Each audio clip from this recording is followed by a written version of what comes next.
mampus gitu loh. Pinjol Anda gini kan ya jelas Anda akan mati pelan-pelan gitu loh.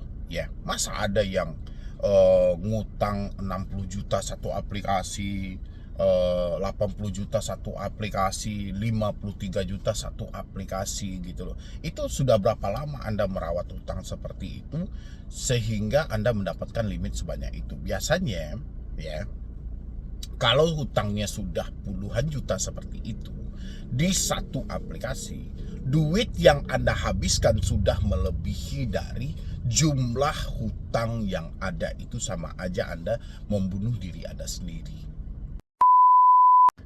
Yo, assalamualaikum warahmatullahi wabarakatuh. Selamat sore buat teman-teman semuanya, khususnya yang sudah ada di YouTube Solusi Hutang MB. Terima kasih banyak ya teman-teman semuanya. Anda yang selalu menyempatkan waktu Anda untuk hadir di sini, mensupport, memberikan dukungan sehingga channel ini makin berkembang sampai detik ini. Alhamdulillah ya, berkat dari supportan dan dukungan dari teman-teman semuanya. Oke. Saya mau mengajak dulu buat teman-teman semuanya, boleh Anda lihat dulu di sebelah saya ini. Yang mana di sini saya perhatikan gitu loh. Ini sangat luar biasa gitu loh. Hutang ada Pundi 46 juta, Kredipo 39 juta, Indodana 15 juta, Rupiah Cepat 53 juta ya. Ada lagi Indodana pinjaman 6 juta dan Aku Laku masih standar normal ya. Itu untuk yang pertama. Yang kedua habis itu dengan curhatan yang sama juga, ada yang bercerita juga sama saya, yang mana nilainya juga sangat fantastis. Di sini ada Esikes 60 juta, ada Pundi 60 juta, Alobank 35 juta. Ya, itu belum lagi SpyLetter 18 dan S Pinjam 10 juta. Oke. Pertanyaan saya adalah teman-teman semuanya, sebelum Anda melangkah untuk meminjam pinjol dengan limit sebanyak itu, coba Anda sadari sudah berapa banyak duit yang Anda habiskan. Ya, mungkin menurut versi Anda, utang Anda sangatlah banyak. Ya, bahkan ratusan juta, nilainya ratusan juta gitu loh. Tapi tanpa Anda sadari, duit yang Anda habiskan di pinjol itu melebihi dari nilai hutang Anda yang ada. Itu fakta yang berbicara gitu loh. Ya, kenapa hal itu bisa terjadi? Karena kedangkalan cara Anda dalam berpikir. Anda selalu dengan dalih, wah, ini pinjol legal, ini pinjol raksasa, ini harus kita rawat untuk jangka panjang karena ini sangat berguna nantinya dan segala macam. Anda sadar nggak sih? Bunganya berapa? Anda pinjam 60 juta, cair sama Anda berapa? Berapa yang harus Anda bayarkan? Berapa lama tenornya? Coba Anda jumlahkan. Ya, hutang mana yang bermanfaat yang Anda rawat? Sedangkan orang dengan dana kur aja, pinjaman kredit usaha rakyat, yang jelas-jelas dulu itu bunganya 6%, itu masih orang kewalahan. Ya, apalagi dengan bunga pinjol yang diterapkan setiap hari. Ya, terkadang fakta di lapangan bunga pinjol tidak setiap hari, tapi setiap jam. Sadar nggak gitu loh? Pantas Anda mengalami kesulitan setiap hari karena Anda tidak sadar. Anda selalu teriak riba haram, tidak boleh minjam riba, jangan membunga-bungakan uang dan segala macam, tanpa Anda sadari. Ya, Anda meminjam di pinjol dengan bunga yang sangat luar biasa. Zaman sekarang yang ada syariah itu cuma namanya. Ya, akadnya dibentuk secara syariah, bunganya tetap aja gitu loh. Ya, mana ada orang yang minjamin duit sekelas pelaku usaha jasa keuangan tanpa ada bunga, tanpa ada keuntungan. Ya, tapi kepintaran mereka saat ini, mereka robah akadnya jadi syariah. Itulah yang bank-bank syariah, bank ini, bank itu. Gak ada, semuanya berbunga gitu loh. Ya, saya berharap memang kesadaran penuh dari diri teman-teman semuanya. Hutang bukan dirawat teman-teman semuanya. Anda kalau sudah terlanjur berhutang, selesaikan dan hentikan. Ya, bukan berarti Anda rawat terus dari limit 10 jadi 20, limit 20 jadi 30, limit 30 jadi 60. Nggak kayak gitu konsepnya, hancur gitu loh. Coba Anda sadari, coba Anda renungkan gitu loh. Hutang Anda saat ini mencapai dengan limit puluhan juta. Berapa banyak duit yang sudah Anda habiskan? Coba Anda logikakan gitu loh. Coba Anda bayangkan. Cobalah renungkan pelan-pelan teman-teman semuanya. Coba Anda pikirkan gitu. Sudah berapa ratus juta yang Anda habiskan. Anda masuk kepada saya hari ini dengan Anda menyampaikan, saya sudah tidak mampu bayar, Bang. Saya sudah tidak sanggup bayar, Bang. Ya, berarti fakta hidup mengarahkan Anda masuk ke sini. Sudah nggak ada apa-apa gitu. Ya, itu karena apa? Karena Anda merawat hutang yang jelas-jelas perputarannya sangat cepat. Tenor yang diberikan pinjol itu sangat singkat. Bunga yang mereka terapkan sangat besar. Pemotongan biaya layanan di awal sangatlah besar gitu loh. Ya, itu teman-teman berpikir nggak sih ke sananya? Sampai detik ini saya temukan masih banyak ternyata orang di luar sana yang merawat hutang mereka dengan dalih ini pay later, ini pinjol besar, ini bermacam-macam alasan Anda gitu loh. Tanpa Anda sadari, Anda sudah menyiksa diri Anda sendiri gitu. Ya, Anda sudah berlomba untuk mengeluarkan dana yang besar hanya untuk segelintiran limit yang Anda harapkan. Padahal, ya, limit besar itu hasil perputaran dari uang Anda. Pinjam 10, bayar 15, oke? Bulan depannya limit Anda menjadi 15. 15, bayar 20. Oke, bulan depannya limit Anda menjadi 20. Perputarannya ke sana. Ya, tapi tanpa Anda sadari.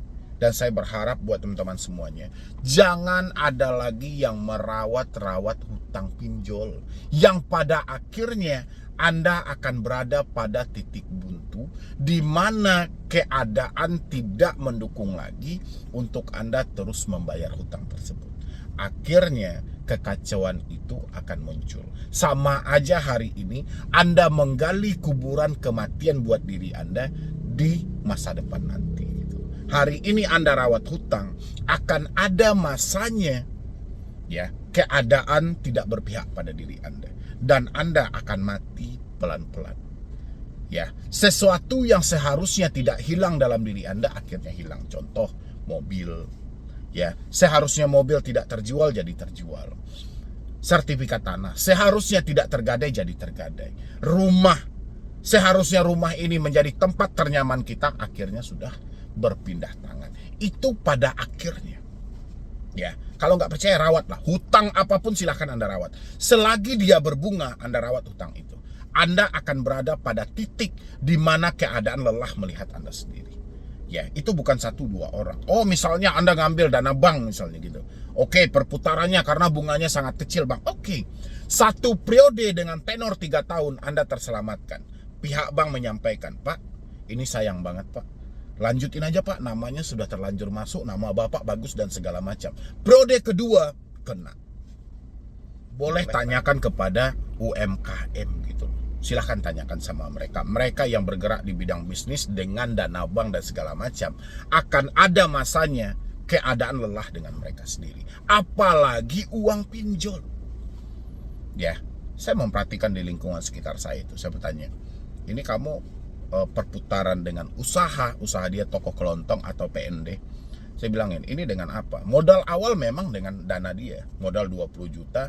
Habis itu seiring waktu berjalan, muncullah seorang marketing menawarkan pinjaman dana bank. Disinilah awal kehancuran itu. Gitu. Ya, dengan penghasilan hanya mengandalkan di satu tempat. Seiring waktu berjalan, satu periode, dalam tenor jangka waktu 3 tahun dia terselamatkan.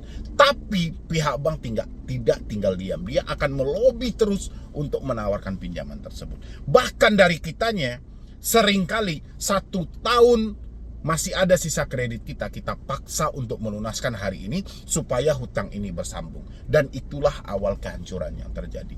Apalagi kamu pinjaman online. Ya, pinjaman online lebih parah lagi. Kamu diberikan limit 20 juta. Kamu harus membayar berapa gitu. Dia bisa mengambil bunga 50, bahkan paling kejamnya bisa sampai 100%. Ya, gimana tidak hancur? Ya, ada jangka waktu dibayarkan 14 hari. Ada jangka waktu yang dibayarkan dalam 1 bulan. Tapi yang 14 hari ini yang paling menjebak dirimu gitu. tolong teman-teman semuanya, jangan ada lagi yang merawat hutang kalau kamu tidak mau menggali kuburan untuk dirimu sendiri. Percayalah sama saya gitu loh. Kalau kamu rawat hutangmu, sesuatu yang seharusnya tidak hilang dalam hidupmu itu akan hilang. Yang paling hilang paling awal adalah kebahagiaan dan kenyamanan dalam diri. Oke, mungkin dari saya cuma itu aja. Terima kasih banyak teman-teman telah hadir dan masuk ke sini untuk mensupport. Insya Allah nanti saya akan update video lagi untuk mengedukasi teman-teman semuanya. Yang penting jangan lupa disupport, di-subscribe juga, diaktifkan juga notifikasinya supaya channel ini makin berkembang dan saya makin semangat lagi. Jadi sekian dulu dari saya, Medi Broni. Wassalam. Makin gila lagi gitu loh. Galbainya di Juni ini itu katanya kita semua data kita telah dilimpahkan kepada pengadilan dan kita akan segera dipanggil oleh pihak kepolisian untuk dilakukan penyelidikan. Ya, bertaburan di internet, ya, foto-foto yang diambil tentang orang diproses ke jalur hukum dan segala macam dikirimkan kepada Anda melalui chat WhatsApp, ya, dan email juga. Itu teman-teman yang mengalami telat bayar di pinjol-pinjol legal, simain video ini sampai habis. Ya, assalamualaikum warahmatullahi wabarakatuh. Terima kasih banyak buat teman-teman semuanya yang sudah menyempatkan waktunya untuk hadir di YouTube Solusi Hutang MB, mencari informasi terbaru. Mungkin Anda yang baru telat bayar, tidak mampu bayar, Anda yang sudah terlanjur terjebak di pinjol, saat ini mendapatkan ancaman, tekanan, caci maki, semuanya gitu loh. Dan Anda hadir ke sini untuk mencari solusi. Tema yang mau kita bahas hari ini teman-teman semuanya tentang proses hukum, yang mana data Anda telah dilimpahkan kepada pihak pengadilan dan Anda akan segera diproses ke jalur hukum. Dan habis itu ada juga telah dibikinkan laporan ke pihak kepolisian dan Anda akan segera dilakukan penyelidikan. Buat teman-teman yang mengalami telat bayar di pinjol, pasti hal ini adalah hal yang sangat menakutkan, gimana tidak gitu loh. Di satu sisi kita memang bersalah, ya. Di sisi lain kita tidak mampu bayar, duit kita nggak ada. Tiba-tiba kita yang serba dengan ketidaktahuan kita mendapatkan tekanan bahwasannya kita akan diproses ke jalur hukum. Bagi mereka yang awam ya mungkin mereka ketakutan, sangat ketakutan, bahkan tak jarang. Karena ketakutan dia melakukan tindakan-tindakan bodoh. Sampai ada, kalau dulu-dulu itu sampai yang nekat mengakhiri hidup, melakukan tindakan-tindakan pidana, sampai dia gali lubang tutup lubang. Ini banyak lagi hal-hal yang kita lakukan ketika sudah mengalami yang namanya ketakutan. Oke, saya kupas dulu buat teman-teman semuanya. Kita harus kembali dulu ke peraturan Otoritas Jasa Keuangan. Oke, OJK membentuk satu aturan yang mana di sana diterbitkan pinjol wajib menagih 90 hari. Oke, pinjol wajib menagih 90 hari. Setelah 90 hari, data wajib dilimpahkan kepada Otoritas Jasa Keuangan dan si pinjol dilarang melakukan penagihan secara langsung, tapi, ya, ini ada tapinya. Ya, tapi si pinjol masih bisa bekerja sama pertama dengan lawyer untuk menjatuhkan kewan prestasi. Itu disebut dengan proses-proses hukum yang Anda tanyakan hari ini, dan habis itu dengan pihak ketiga. Ya, jadi dua opsi ini bisa dilakukan oleh pinjol setelah ada nasabah mengalami telat bayar lebih dari 90 hari. Data dilimpahkan kepada Otoritas Jasa Keuangan, dia menjalin kerjasama dengan lawyer atau penasihat hukum atau dengan pihak ketiga. Ya, apakah pinjol boleh memproses kita? Boleh. Secara perdata sangat dipersilahkan. Ya, bahkan OJK membuka peluang dalam hal itu, menerbitkan aturannya, dipersilahkan. Ya, tapi kenapa pinjol tidak mau melakukannya? Nah, ini pertanyaan yang hebat juga teman-teman semuanya. Pinjol tidak akan mungkin atau tidak akan mau melakukan pemrosesan Anda ke jalur hukum karena masih banyak pertimbangan yang sangat matang. Pertama, waktu yang dipergunakan ini sangatlah lama. Biaya pendaftaran mahal.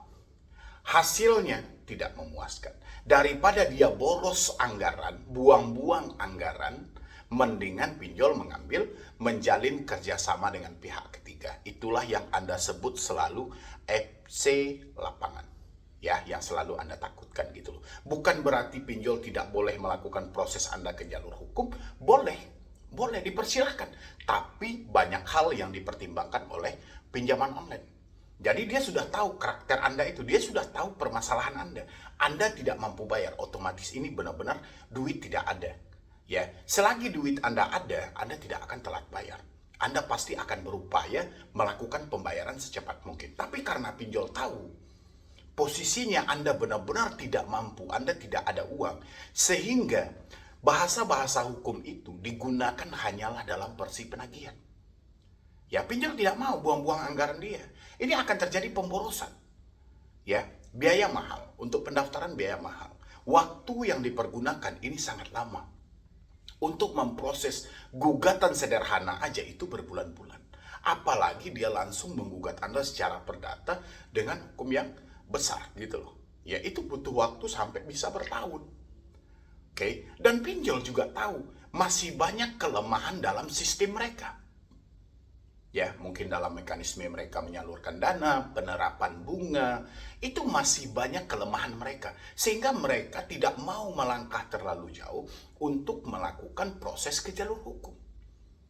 Ya, paham ya teman-teman semuanya? Dan akhirnya pinjol mengambil opsi yang kedua, menjalin kerjasama dengan pihak ketiga untuk melanjutkan penagihan. Dan pihak ketiga inilah yang berkata tentang bahwa data Anda telah dilimpahkan atau data Anda telah diserahkan kepada pihak pengadilan. Anda menunggu panggilan untuk sidang pertama. Itu hanya dilakukan oleh pihak ketiga. Dilakukan oleh debt collector. Apakah itu benaran, Bang? Iya, jelasnya tidak. Itu nggak ada yang benar sama sekali. Karena dia ini, tugas dia itu hanya melakukan penagihan. Karena dia kebingungan apa yang harus dilakukan, dan mereka juga mempelajari sisi kelemahan dari setiap orang yang mengalami telat bayar, sehingga dia mengambil opsi tersebut gitu loh.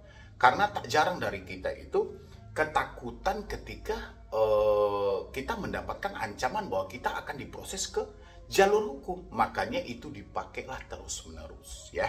Kita azan maghrib dulu teman-teman. Nah, jadi teman-teman semuanya, bukan berarti ya proses hukum itu tidak dibolehkan, diperbolehkan, hanya saja itulah alasan-alasannya. Jadi kalau hari ini Anda mendapatkan bahwasannya data Anda dilimpahkan ke pengadilan, bahwasannya besok Anda akan di BAP, bahwasannya Anda akan dilakukan penyelidikan, akan ada pemanggilan dari polisi, ini hanya dilakukan oleh pihak-pihak ketiga yang menjalin kerjasama tadi. Dan habis itu dilakukan juga oleh deskol mereka masing-masing. Karena sudah ada larangan bahwasanya pinjol tidak boleh melakukan penagihan setelah 90 hari. Tetap saja mereka tidak akan berhenti gitu loh. Mereka tidak akan puas hanya dengan hal-hal yang seperti itu. Mereka akan berupaya selalu bagaimana caranya memberikan tekanan ini supaya terjadi tekanan yang sangat luar biasa sehingga Anda akan terjerumus yang lebih dalam lagi. Ya, makanya hari ini buat teman-teman semuanya, kalau Anda mendapatkan, misalnya, Anda akan kami proses ke jalur hukum misalnya, sesuai dengan pasal 372, 378, bahwasanya telah terjadi penggelapan dan pelarian uang perusahaan dan segala. Itu Anda senyumin aja gitu loh, nggak usah baper juga, walaupun Anda saat ini dengan rasa bersalah, dengan rasa penyesalan, Anda nggak usah terlalu baper dengan hal itu gitu loh. Anda senyumin aja, itu hanya dilakukan oleh debt collector. Ya, itu bukan dilakukan benaran bahwa data Anda telah dilimpahkan, apakah itu dia berupaya menjadi orang pihak pengadilan atau menjadi, itu nggak ada gitu loh. Itu benar-benar real dilakukan oleh pihak dari yang melakukan penagihan gitu loh. Hal itu nggak ada, itu hanya bagian dari skenario penagihan, bagaimana dia memberikan tekanan terhadap diri Anda. Ditambah lagi dengan gambar-gambar bahwasannya ada orang yang sudah pakai baju oranye, sudah menjadi tahanan, sudah ada di pengadilan, sedang sidang dan segala macam. Itu hanya diambil di Google gitu loh. Ya, jadi sebenarnya debt collector yang melontarkan hal itu mereka sendiri juga tidak paham. Ya, jadi makanya saya selalu mengingatkan sama teman-teman semuanya, resiko galbay pinjol itu tidak ada yang berat. Yang berat itu hanyalah kita berhadapan dengan pemikiran kita sendiri. Satu-satunya resiko yang dibentuk oleh OJK adalah namamu akan masuk dalam skor kredit bermasalah. Tujuannya adalah supaya kedepannya kamu tidak bisa meminjam di aplikasi manapun. Ya, tapi pinjol tidak puas hanya dengan hal ini. Dia masih berupaya gitu loh. Bagaimana caranya mendorong Anda lebih dalam lagi, itulah yang terjadi sekarang. terjadi gali lubang tutup lubang, ada yang minjam sampai 50 juta satu aplikasi, 60 juta satu aplikasi, ada yang hutangnya menjadi 200 juta, 300 juta, karena dia didorong.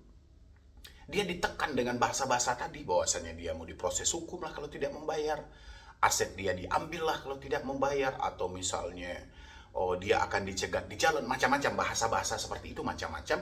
Cuma semua itu tidak terlepas dari yang namanya telepon, WhatsApp, email. Ya, kenapa setiap video saya Anda selalu melihat saya berupaya menyuruh Anda untuk berhenti berkomunikasi, karena saya tahu sumber masalah yang besar ada di telepon, ada di WhatsApp, ada di email. Ini sumbernya gitu loh. Tapi orang-orang tidak percaya bahwa itu menjadi sumber masalahnya. Ya, orang-orang selalu berdalih kalau kita ganti nomor, nanti data kita disebar.